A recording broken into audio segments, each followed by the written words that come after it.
Nobody sits down one day and thinks, yeah, I think my testosterone is low. That's not how it works.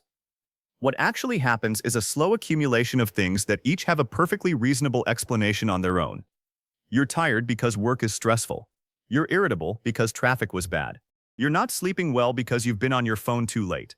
You've lost some muscle because you haven't been to the gym as consistently. You feel a little flat, but hey, that's just life, right?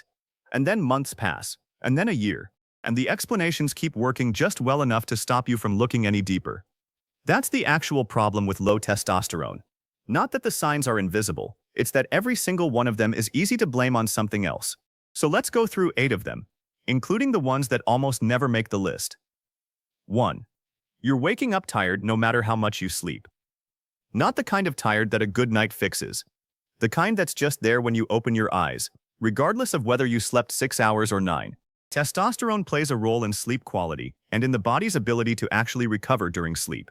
And low levels are associated with both insomnia and sleep apnea, which is the condition where you stop breathing briefly during sleep and wake up repeatedly without fully registering it.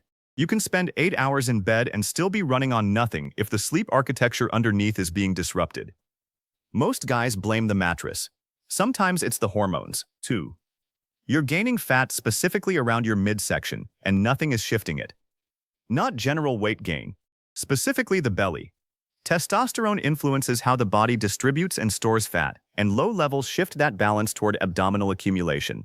There's also a relationship running in both directions here, where visceral fat itself reduces testosterone production, which means the more belly fat accumulates, the harder it becomes to reverse, because the fat is actively contributing to the hormonal environment that's keeping it there. If the belly has been resistant to everything you've tried and nothing else explains it, this is worth knowing about. 3. Your mood has shifted in a way you can't quite name. Not depression exactly, not anger exactly, more like a general flatness, less motivation than you used to have. Less of a drive to do the things that used to feel important. Testosterone has a well-established relationship with mood regulation and with dopamine activity in the brain, and the Endocrine Society's own clinical guidelines list feeling sad or blue, depressed mood, and decreased energy, motivation, initiative, and self-confidence among the recognized signs of androgen deficiency. The tricky part is that this kind of mood shift is so gradual and so easy to attribute to circumstances that most men are living in it for a long time before it even occurs to them to look for a physical cause. 4. You're sweating at night or getting random heat flushes. This one surprises people because it gets associated almost exclusively with menopause. But hot flushes and night sweats are formally listed in clinical symptom guides for low testosterone in men, not as rare edge cases, as recognizable signs. If you're waking up in the middle of the night having sweated through the sheets and you can't figure out why, and this isn't a conversation you've had with a doctor because it felt too awkward or too weird to bring up, this is worth mentioning. 5.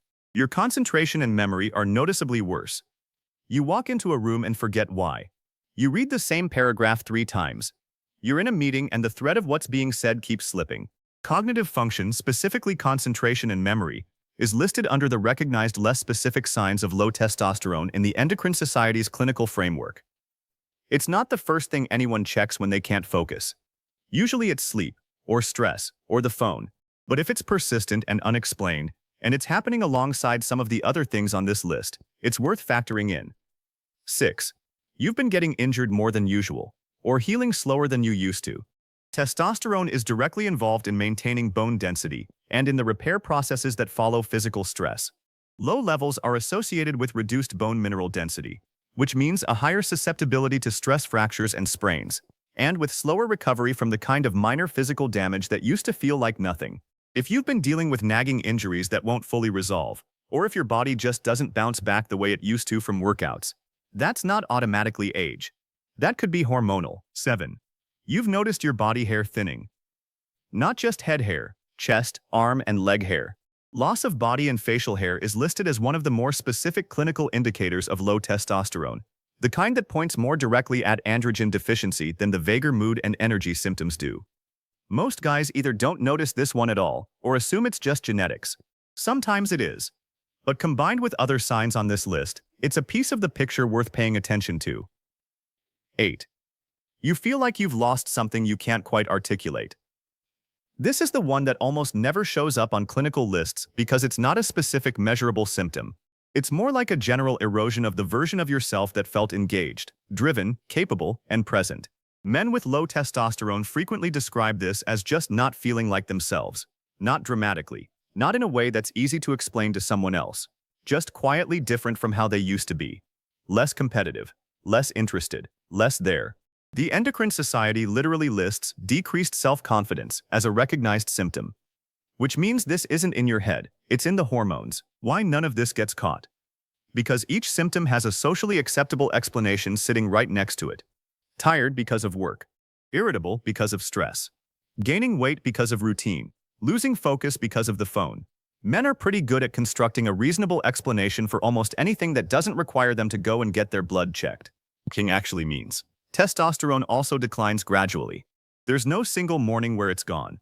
It drops a little each year, and the body adapts to each drop well enough that the change never feels dramatic until you look back and realize how far it's moved.